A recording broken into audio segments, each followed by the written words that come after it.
Assalamualaikum warahmatullahi wabarakatuh. Bismillahirrahmanirrahim.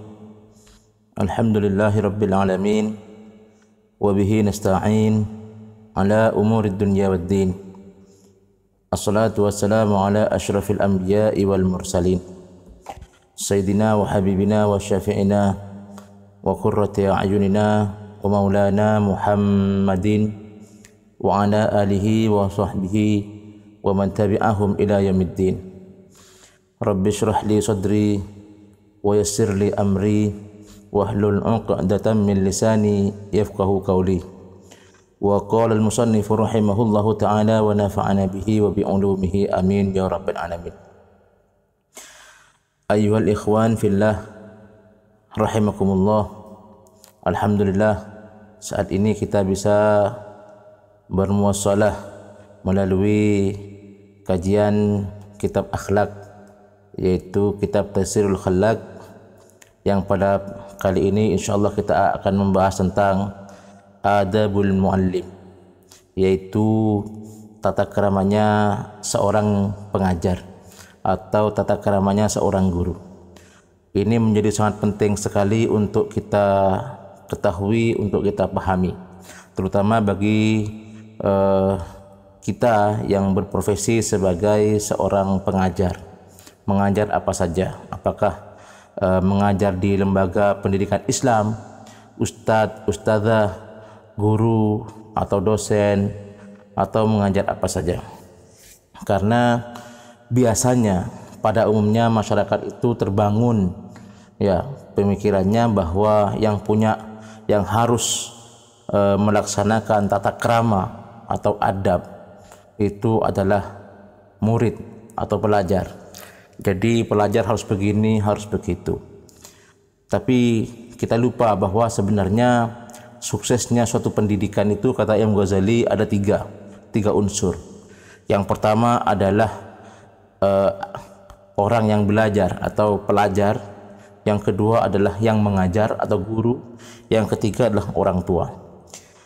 Ketika tiga unsur ini bisa menjalankan fungsinya dengan baik, tentu saja dengan tata keramanya masing-masing, maka fa insyaallah cita-cita dalam menggapai ilmu yang barokah dan manfaat fa insyaallah dikabulkan oleh Allah Subhanahu wa taala. Ilmu tidak hanya diperoleh ilmunya, tapi juga diperoleh barokahnya fa insyaallah.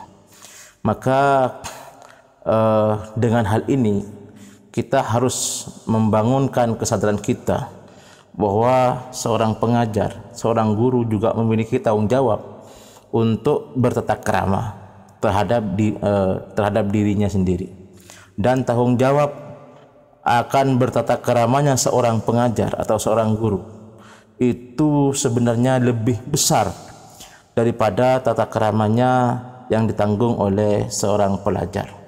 Karena sukses tidaknya seorang pelajar dalam mencari ilmu itu tergantung dari guru. Artinya satu dengan yang lain tidak bisa dilepaskan. Baik, mari kita baca kitab ini, Adabul Muallim, bab tentang tata keramanya seorang pengajar atau seorang guru. Al-muallimu dalilut tilmidhi, tining orang sing ngajar, tining guru panika anu tuaki murid, ila ma yakunu bihi kamaluhu, ndak ka bareng sebadah panika kadaban bareng kamaluhu tining kesempurnaan murid. Jadi yang membawa murid menuju kesempurnaan, dari ketiadaan menuju semakin sempurna, semakin baik, menuju kesempurnaan, guru yang menunjukkannya. Minal ma'lumi wal ma'arif, dari banyak-banyak ilmu dan pengetahuan. Ini sangat penting ya kita ketahui, karena memang secara hakikat Allah Subhanahu wa taala telah menggambarkan, telah memberikan informasi dan gambaran kepada kita dalam Al-Qur'an. Bismillahirrahmanirrahim. Wallahu akhrajakum min butuni ummahatikum la ta'lamuna syai'a wa ja'ala lakumus sam'a wal absara wal afida la'allakum tashkurun. wallahu bantining Gusti Allah Taala akhrajakum mengeluaraki pasal Allah Taala kum dak bana kapi min butuni ummahatikum dari banyak-banyak pada ernah banyak-banyak pun bana kapi la ta'lamuna syai'an hale ilm kabadaan taoning bana kapi syai'an dak situng-situng. Kita dilahirkan melalui perut ibu kita masing-masing dalam keadaan tidak mengetahui sesuatu. Maka waja'ala lakumus sam'a wal absara wal afidah. Maka Allah Taala atatiaki dak bak nagapi as-sam'ah dak pemirsaan pendengaran wal absara banda pangulatan wal afidah banda pemahaman. Allah hanya tidak mengetahui apa-apa. Akhirnya kita semakin mengetahui, kita semakin belajar, kita makin paham.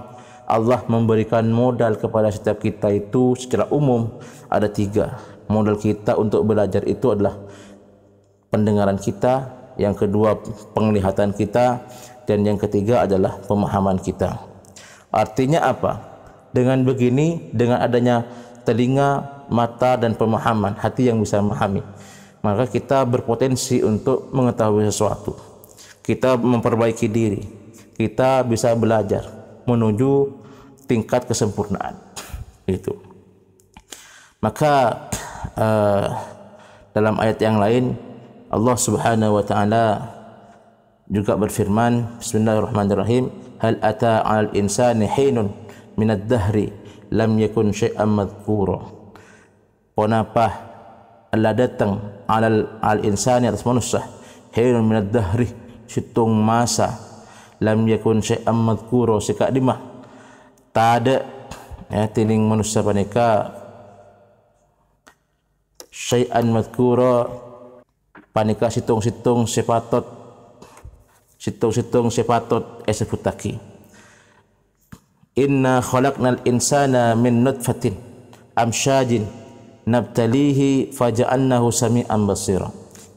Sengkok seakung Allah nyiptah sengkok seakung al insan dak manusia min nutfatin dari nutfah dari mani amsyajin se acampur nabtalihi maka apa yang ujian sengkok seakung dak manusia faja'alnahu maka tetiaki sengkok seakung dak manusia sami'an basira dak pendengaran pemirsaan dan pangulatan. Artinya ilmu pengetahuan informasi akan banyak masuk kepada manusia melalui pendengaran dan penglihatan. Dan dalam proses belajar mengajar ini yang bertugas untuk memasukkan ilmu pengetahuan yang baik kepada pelajar adalah salah satu yang terpenting adalah guru. Lewat pendengaran pelajar bisa mendengarkan, lewat penglihatan juga pelajar bisa belajar. Maka jika yang masuk ke telinga dan masuk ke mata seorang pelajar adalah hal-hal yang baik, fa insyaallah outputnya juga akan baik. Maka daripada itu fa yushtaratu maka isyarat taki ayyakuna yen kutubadatin guru min dawil awsafil mahmudati engki panika termasuk dari orang seandi banyak-banyak sifat sekapoci. Tidak boleh tidak seorang guru, karena guru itu nantinya akan direkam oleh pelajar melalui pendengaran dan melalui penglihatan dan akan dipahami. Rekaman itu tidak boleh tidak harus berupa rekaman yang baik. Artinya guru harus memiliki sifat-sifat terpuji. Li'anna ruhat tilmidhi dha'ifatun, karena saungkuna ar-ranah murid dha'ifatun panika lemah. Sehingga karena lemah ruhnya seorang murid itu, maka dia sifatnya hanya merekam dan meniru begitu. Bin nisbati ila ruhihi qalaban nisbataki ka arrona kuruna. Fa idza tasafal muallimu maka tatkana apar sifat pasir guru bi awsafil kamali qalaban banyak-banyak sifat sesempurna. Kana tilmidu maka barating murid al muwaffaqu seanyojoki kadzalika panika akathika ruh guru. Sehingga jika guru ya, mengeluarkan baik melalui ucapan maupun tingkah lakunya bertata krama yang dikeluarkan dan direkam oleh murid itu adalah sifat-sifat ya yang bersifat kesempurnaan, maka fa insyaallah muridnya tidak jauh dari itu semua. Allah Subhanahu wa taala dalam hal ini memberikan gambaran tentang bagaimana sifat seorang Rasulullah sallallahu alaihi wasallam yang disifatkan oleh Allah Subhanahu wa taala sebagai orang yang menjadi teladan yang baik. Seperti firman-Nya, bismillahirrahmanirrahim, laqad kana lakum fi rasulillahi uswatun hasanah. Demi ongku bad kaandik bana kafi fi rasulillah dalam diri Rasulullah sallallahu alaihi wasallam uswatun hasanah, tining teladan sebagus. Allah menggambarkan sifat Nabi Muhammad itu sebagai teladan yang bagus, bukan sebagai pembicara yang bagus. Ya, lebih dari pembicara yang bagus, ya, Rasulullah digambarkan sebagai teladan yang bagus. Artinya apa? Rasulullah itu bukan hanya pandai berbicara, Rasulullah itu bukan hanya pandai memerintah, tapi Rasulullah mencontohkan sebagai contoh yang sempurna, sehingga kita tahu bagaimana para sahabat, ya, sehingga para sahabat utama Rasulullah sallallahu alaihi wasallam, kita tahu sifat-sifatnya yang luar biasa, masya Allah, tidak jauh, ya, tidak jauh dari menggambarkan bagaimana sifat kesempurnaan Rasulullah sallallahu alaihi wasallam. Ayyuhal ikhwan fillah rahimakumullah.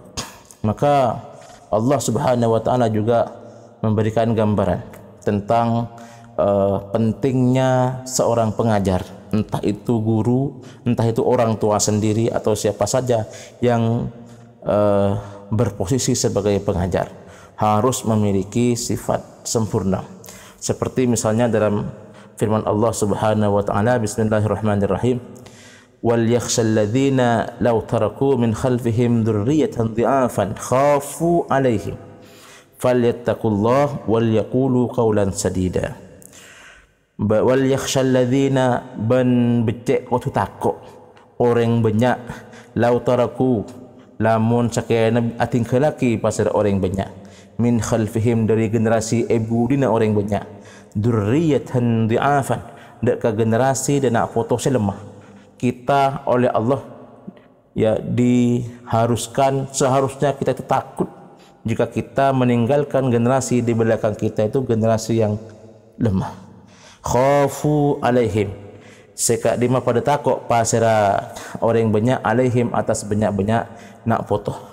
Falyattaqullah, maka kuncinya pertama falyattaqullah, maka betul takwa pasera orang banyak dari Gusti Allah taala. Wal yaqulu, ban becek kotu adabu pasar orang banyak, qaulan sadida, dan tabu sesai. Artinya apa? Jika kita menginginkan generasi yang baik, generasi setelah kita generasi yang baik, kita ingin generasi setelah kita menjadi generasi yang kuat, generasi yang tidak lemah, generasi yang bertakwa kepada Allah, kuncinya satu, kita harus bertakwa duluan kepada Allah Subhanahu wa taala. Satu, yang kedua, wal yaqulu qaulan sadida. Kalau berucaplah yang baik-baik. Artinya apa? Kita harus takwa kepada Allah, kemudian kita harus ya bertata krama terhadap diri kita sebaik mungkin sehingga direkam oleh anak generasi setelah kita itu menjadi rekaman yang terbaik, sehingga fa insyaallah Allah akan menjadikan generasi berikutnya itu generasi yang kuat. Begitu. Dalam hadis ini menarik. Hadis ini ya menarik sekali dan sangat masyhur ya. Seperti Rasulullah sallallahu alaihi wasallam pernah bersabda, kullu mauludin yuladu 'alal fitrah. Tining saben-saben bayi atau anak-anak saya lahir lagi. Yuladu lahir lagi pasal anak-anak 'alal fitrah, ilmu keadaan suci. Semua anak yang dilahirkan itu dilahirkan dalam keadaan suci, dalam keadaan putih bersih, belum ada noda, walaupun anaknya seorang kafir sekalipun masih bersih. Begitu. Wa innama abawahu yuhawwidanihi au yunassiranihi au yumajjisanihi. maka angin pastenah ya berikutnya tining reng sepo dua nah atetiaki Yahudi pasal reng sepo dua dek ke anak au yunasironihi otaba atetiaki Nasrani pasal orang sepo dua dek ke anak au yumajjisanihi otaba atetiaki Majusi pasal orang sepo dua dek ke anak. Bahkan ya, kata sebagian orang ya orang-orang abangan kalau dilanjutkan bukan yuhawidanihi au yunasironihi au yumajjisanihi, bahkan dilanjutkan kata orang abangan dalam guyonan au yumalinganihi au yubajiganihi, terserah orang tua. Artinya apa? Nanti yang membentuk anak itu akan menjadi takwa, yang membentuk anak itu nanti menjadi soleh, membentuk anak menjadi seorang mukmin, membentuk anak nanti bersifat ya atau bersifat yang negatif, itu tergantung orang tua. Ya, seperti apa? Tidak hanya ya, tidak melulu urusan bagaimana orang tua menempatkan anaknya di lembaga pendidikan yang terbaik, yang mahal, tidak. Justru berhubungan dengan ayat sebelumnya yang saya bacakan tadi itu. Ya, yang pertama, yang paling jitu bisa mencetak anaklah orang tua harus bertakwa terlebih dahulu. Jika orang tua ingin anaknya bertakwa, maka orang tua itu terlebih dahulu harus bertakwa kepada Allah Subhanahu wa taala. Jika orang tua ingin mempunyai anak yang kuat karakternya, maka orang tua juga memiliki karakter yang bagus dan kokoh dalam dirinya. Jika orang tua ingin anaknya rajin berjemaah di masjid, maka orang tua itu harus juga rajin terlebih dahulu ya berjemaah di masjid.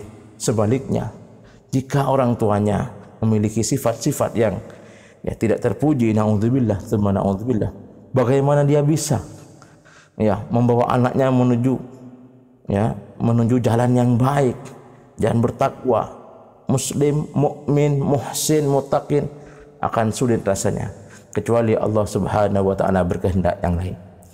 Para pemirsa ikhwani fillah rahimakumullah, dilanjutkan faidan maka tatkana ampon isyarataki la budda tak kenging punten artinya kotuh ayyakuna taqiyan yen kotu bada pasira orang yang ngajar huruf taqiyan kotu takwa ya terlebih dahulu, mutawaddian kotu adab asor terlebih dahulu, layyinal janibih kotu lemah lembut, litaminal qulubu ilahi supaya teti condong pon apa banyak-banyak ateh dek ka guru, fatastafidu minhu maka bisa muntut faida pon apa banyak-banyak ateh minhu dari guru.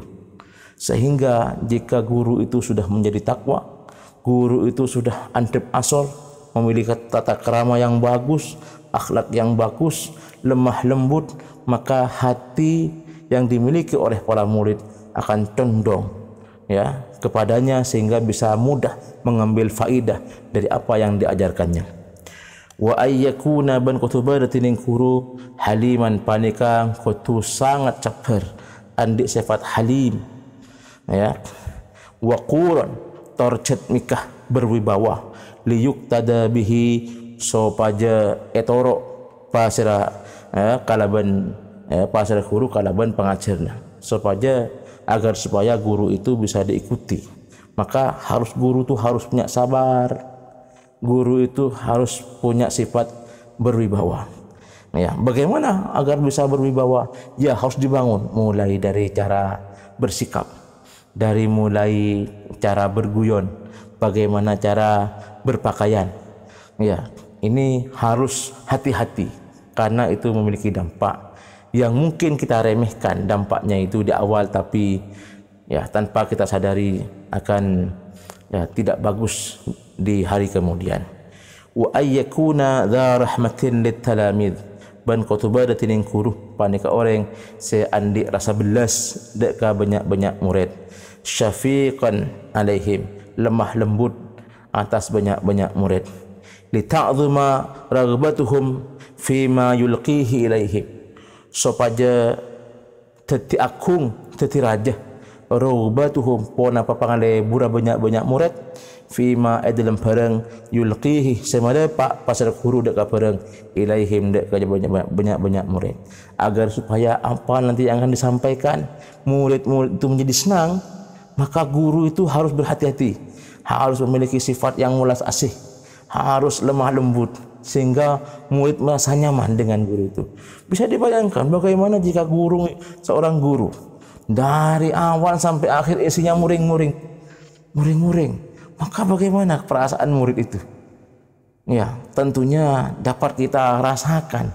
Itu jika seorang guru ya dari awal sampai akhir marah-marah saja, enggak ada benarnya murid, tentunya akan sulit murid itu senang dengan secara pribadi maupun dengan pelajarannya. Sehingga itulah mengapa kita harus sebagai pengajar harus berhati-hati. Wa ayyan suhahum ban kutu apa yang nasihat pasira guru dak banyak murid. Wa yu'adzibahum ban kutu adide pasira guru dak banyak murid. Jadi bukan hanya mengajar, tugasnya juga lebih dari mengajar, yaitu juga mendidik. Kalau mengajar dapat kita interpretasikan hubungannya dengan ilmu yang diajarkan, tapi kalau mendidik adalah juga punya peran untuk membangun karakter yang kokoh sehingga ya menjadi manusia yang seutuhnya yang diridhai oleh Allah Subhanahu wa taala. Wa alla yukallifahum ban qatu tak apa yang beban pasal guru dak banyak murid minal maani dari banyak pengertian ma taksuru anhu barang aku orang anhu dari barang idrakatuhum ponapa pengetahuan murid. Jangan membebani dengan pengertian-pengertian yang murid tidak sampai pemikirannya kepada pengertian tersebut. Ya, Allah Subhanahu wa taala menggambarkan ya bagaimana ya seorang pendidik sekaligus seorang utusan. Ya, Allah menggambarkan dalam Al-Quran, Bismillahirrahmanirrahim, wa ma arsalna mir rasulin illa bilisani qaumihi liyubayyina lahum fayudillullahu man yasha wa yahdi man yasha wa huwal azizul hakim. Wa ma arsalna mir rasulin ban tak ngutus kok si aku dari situng utusan illa bilisani qaumihi angin kalaban bahasa kaum utusan. Allah tidaklah mengutus seorang utusan kecuali yang disampaikannya itu dalam bahasa kaumnya. Liyubayyina lahum supaya bisa jelasaki pasal utusan lahum dak umat. Ya, fayudillullahu may yasha maka sasar pasal Allah taala dak orang sekesokan pasal Allah taala wa yahdi ban apa yang petunjuk pasal Allah may yasha dak orang sekesokan pasal Allah wa huwal azizul hakim ban tining ka Gusti Allah taala dat maha perkasa tor maha bijaksana. Jadi dalam menyampaikan juga harus diukur, ya, diukur bahasa kita, bahasa dari seorang pengajar, bahasa guru terhadap muridnya. Jika muridnya adalah murid anak PAUD, pendidikan anak usia dini, maka bahasa guru itu harus bahasa anak seumuran PAUD. Jika murid yang dihadapinya itu adalah murid TK, ya, atau taman kanak-kanak, maka juga bahasanya harus disesuaikan.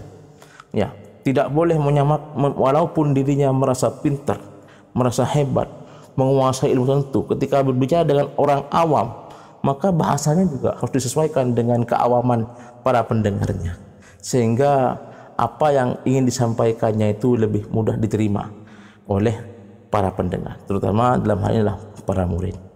Ayat ikhwan fillah rahimakumullah. Demikianlah sedikit tentang bagaimana tata krama seorang pengajar, ya, agar harus dimiliki terlebih dahulu oleh seorang pengajar sebelum dia siap mengajar atau menyampaikan apa yang ingin diajarkannya kepada para murid, sehingga muridnya nanti dengan mudah ya bisa mengambil faidah dari apa yang telah disampaikannya itu. Mudah-mudahan sedikit ini bermanfaat, menjadi ilmu yang barokah, dan manfaat jadi ilmu, jadi amal buat kita semua, terutama bagi saya sendiri. Akhiran, al-afu minkum wallahul muwaffiq ila aqwamit thoriq. Assalamualaikum warahmatullahi wabarakatuh.